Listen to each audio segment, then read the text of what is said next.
Study IQ IAS, अब तैयारी हुई अफोर्डेबल। नमस्कार दोस्तों, 3 देशों के द्वारा पिछले साल एक डील साइन किया गया था। अगर आपको याद हो, ये 3 देश कौन से थे? एक था ऑस्ट्रेलिया, दूसरा यूके और तीसरा था यूएस। तो ये जो 3 देश थे, इनके द्वारा डील साइन हुआ और इसको बोला गया ऑकस डील, AUKUS। और बताया जा रहा था कि ये जो डील है वो एक प्रकार से चाइना के खिलाफ लाया गया है, चाइना के ऊपर निगरानी रखने के लिए लाया गया है। लेकिन चाइना जो है वो इस डील को लेकर एक रेजोल्यूशन लेकर आया, इसके खिलाफ एक रेजोल्यूशन लेकर आया। कहां पर? IAEA के अंदर। इसको बोला जाता है इंटरनेशनल एटॉमिक एनर्जी एजेंसी। यहां पर आप देख सकते हो, China protest to IAEA over AUKUS nuclear safeguard. लेकिन ये जो रेजोल्यूशन लाया गया, एंटी रेजोल्यूशन लाया गया है इस डील के खिलाफ चाइना के द्वारा, इसको भारत ने हरा दिया। यहां पर आप फिर से न्यूज देख सकते हो, India's deft diplomacy thwarts China's bid to pass resolution against AUKUS in IAEA। तो इसको डिटेल से समझेंगे, मैं आपको हर एक चीज बताऊंगा। ये डील क्या था, चाइना इससे परेशान क्यों हो रहा था और भारत का इसमें इंपॉर्टेंट रोल क्या है, और साथ ही साथ हम डिटेल में जानेंगे IAEA के बारे में, कब भारत इसका मेंबर बना, सब कुछ काफी कुछ जानने को है। चलिए आगे बढ़ते हैं, लेकिन उसके पहले ध्यान रखिएगा दोस्तों, यहां पर जो बैच स्टार्ट हुआ है UPSC का, इसके अंदर एडमिशन लेने की जो आखिरी डेट है वो है 6 अक्टूबर। ऑलरेडी ये बैच स्टार्ट हुआ है, अभी ओरिएंटेशन क्लास हुआ है। एक्चुअल जो क्लास है वो आपका मंडे से होना है। तो अभी भी अगर आपने इसको ज्वाइन नहीं किया, आपके पास एक अच्छा मौका है, क्योंकि इसके अंदर हम आपको कई फीचर्स देते हैं। 900+ आवर्स ऑफ लाइव टीचिंग मिलती है, नोट्स दिए जाते हैं, आंसर राइटिंग प्रैक्टिस आपके मेंस एग्जाम के लिए, प्रीलिम्स के लिए कई फीचर्स हैं। और साथ ही साथ अगर कोई प्रॉब्लम है, दिक्कत है, आप अपने मेंटर से पूछ सकते हैं कभी भी। You just have to use the code Ankit live. हमारे वेबसाइट और ऐप पर जाकर ये कोड इस्तेमाल करिए और ये पूरा कोर्स सिर्फ 19,000 में आपको मिल जाएगा। इसके अलावा अगर आपको MCQs अटेम्प्ट करना है तो मेरे इंस्टा पेज पर जा सकते हैं, वहां पर स्टोरीज में जितने भी MCQs हैं उसको आप अटेम्प्ट कर पाएंगे। चलिए शुरुआत करते हैं और सबसे पहले देखते हैं एग्जैक्टली हुआ क्या है। एक्चुअली बताया जा रहा है कि चाइना ने यहां पर जो एक रेजोल्यूशन लाया था ऑकस डील के खिलाफ, उसको विड्रॉ कर लिया। क्यों? क्योंकि चाइना को समझ में आ गया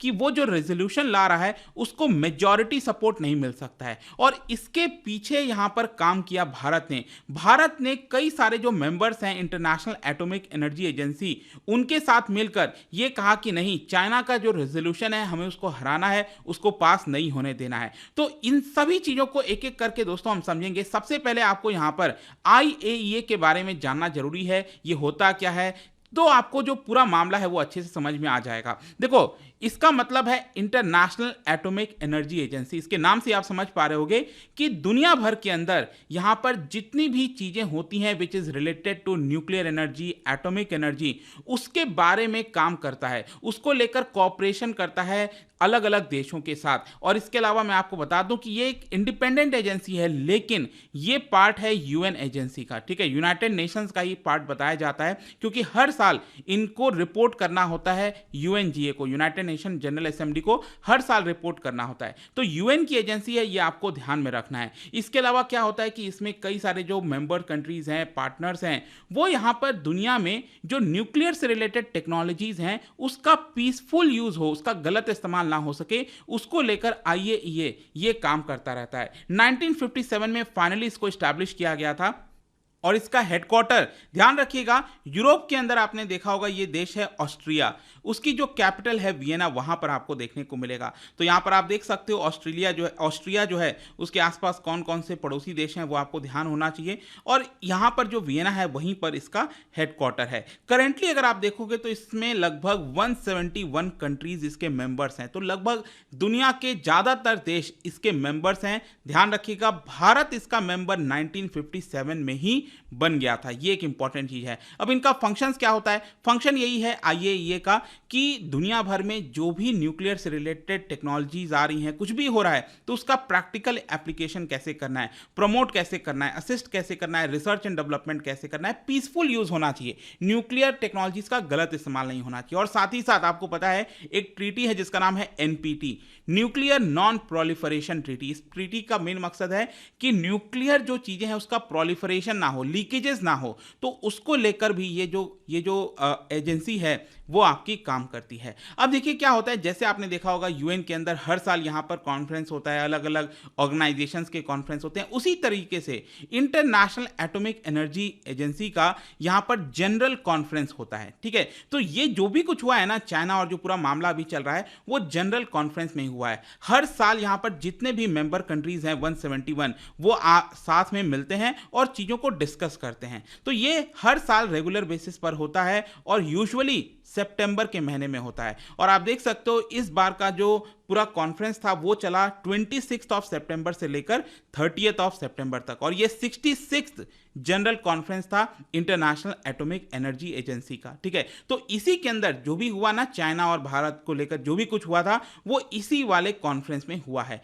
अब पहले आप यहां पर नेक्स्ट क्वेश्चन आता है कि ऑकस डील क्या था। ठीक है, तो एक तो आपको ये चीज समझ में आ गया आईए क्या होता है, और उसका जनरल कॉन्फ्रेंस जो हुआ था उसके अंदर भारत भी मेंबर है, इसीलिए भारत का रोल जो है यहां पर इंपॉर्टेंट हो जाता है। तो ऑकस डील ध्यान रखिएगा, ये आपका पिछले साल किया गया था। इसके तहत, ये डील के तहत जो यूके हैं और यूएस हैं, ये दोनों देश क्या करेंगे, ऑस्ट्रेलिया को 8 न्यूक्लियर सबमरीन प्रोवाइड करेंगे। अब समझिए 8 न्यूक्लियर सबमरीन किसको दिया जाएगा, ऑस्ट्रेलिया को दिया जाएगा। जाहिर सी बात है ऑस्ट्रेलिया के पास न्यूक्लियर सबमरीन नहीं है, इसी की वजह से यूके और यूएस जो है वो इसको ऑस्ट्रेलिया को प्रोवाइड कर रहे हैं इस डील के तहत। और ऑस्ट्रेलिया इसका क्या करेगा, बेसिकली यहां पर जो पैसिफिक रीजन है, इंडो पैसिफिक रीजन की जब हम बात करते हैं तो चाइना के ऊपर निगरानी रखने में ये काम आ सकता है। क्यों काम आ सकता है, क्योंकि क्या होता है जो कन्वेंशनल सबमरीन्स होते हैं उनमें क्या दिक्कत होती है कि उनको बार बार बाहर आना पड़ता है, लंबे समय तक वो समुद्र के अंदर नहीं रह सकते। लेकिन जो न्यूक्लियर सबमरीन होती हैं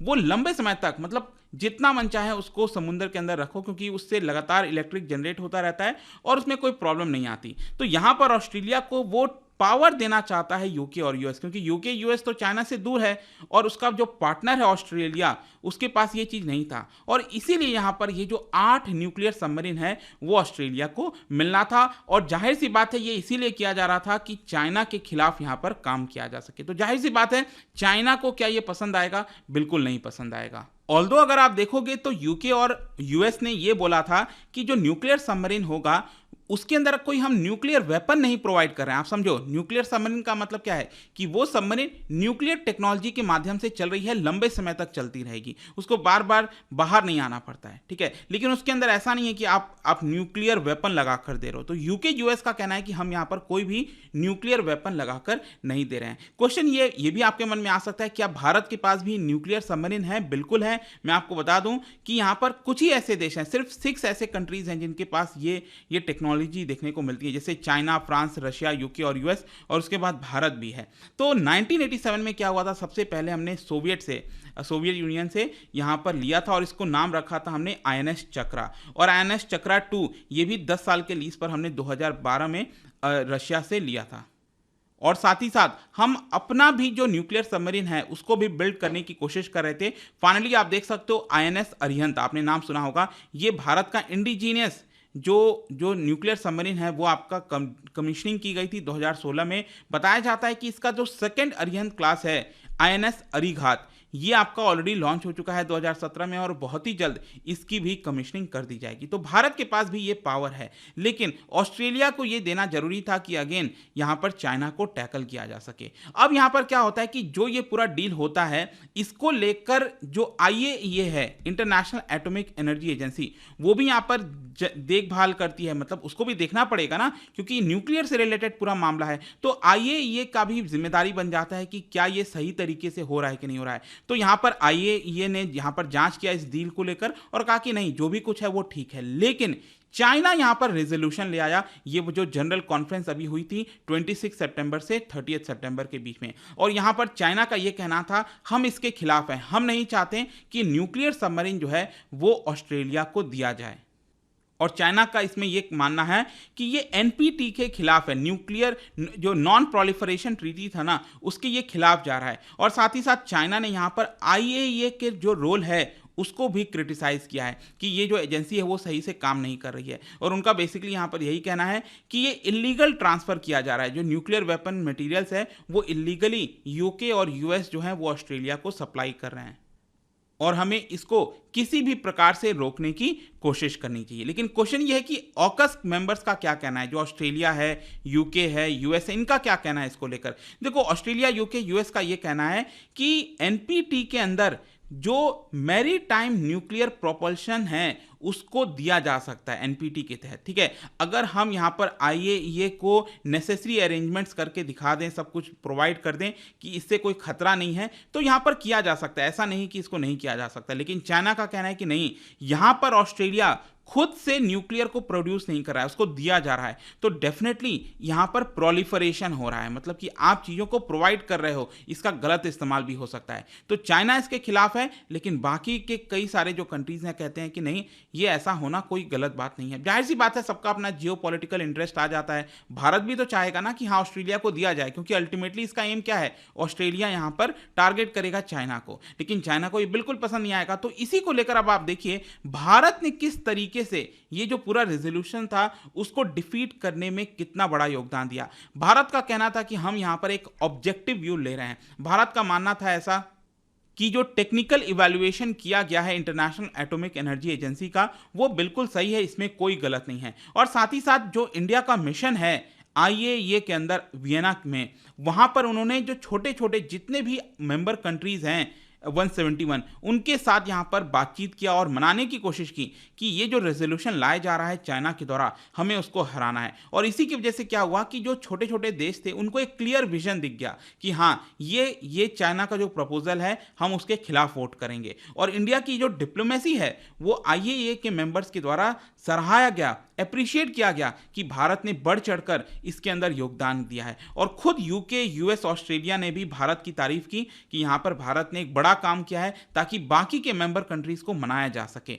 और फाइनली जब चाइना को पता लगा कि नहीं, उसका रेजोल्यूशन पास नहीं हो पाएगा इस डील के खिलाफ, तो यहां पर उसने क्या किया, चुपचाप इसको विड्रॉ कर लिया, फ्राइडे को विड्रॉ कर लिया। और इस तरीके से चाइना का जो रेजोल्यूशन है वो यहां पर पास नहीं हो पाया है। तो आई होप कि इस वीडियो के माध्यम से जो भी कुछ था, ये जो न्यूज़ थी उसके बारे में आपको समझ में आ गया होगा। और जाने से पहले एक इंटरेस्टिंग क्वेश्चन, क्या बता सकते हो, क्योंकि हम सबमरीन की बात कर रहे हैं, क्या बता सकते हो कि सबसे पहली बार जब सबमरीन बनाया गया था उसका मेन पर्पस क्या था, ओरिजिनल पर्पस क्या था? आजकल तो हम देखते हैं ना कुछ कई सारी चीजें चलती हैं, लेकिन ओरिजिनल पर्पस क्या था ये आपको बताना है। इसका राइट आंसर आपको पता ही है, मेरे इंस्टाग्राम पर तो मिलेगा ही, वहां पर अगर आप नहीं हो कोई बात नहीं, टेलीग्राम से भी ले सकते हैं इसका सही उत्तर। मैं कई सारे जो एमसीक्यूज हैं वो यहाँ पर स्टोरीज में डालता रहता हूँ। बाकी अगर आपको पीडीएफ चाहिए तो टेलीग्राम पर आइए, अलग अलग सोशल मीडिया पर आप जुड़ पाओगे। और जैसा मैंने बताया, यूपीएससी की तैयारी दोस्तों अब आप कर सकते हैं by using the code Ankit live, क्योंकि सिर्फ 19,000 में ये पूरा कोर्स आपको मिल जाएगा। आई होप की वीडियो आपको पसंद आया होगा। मिलता हूं आपसे next time. Till then, thank you very much, see you soon.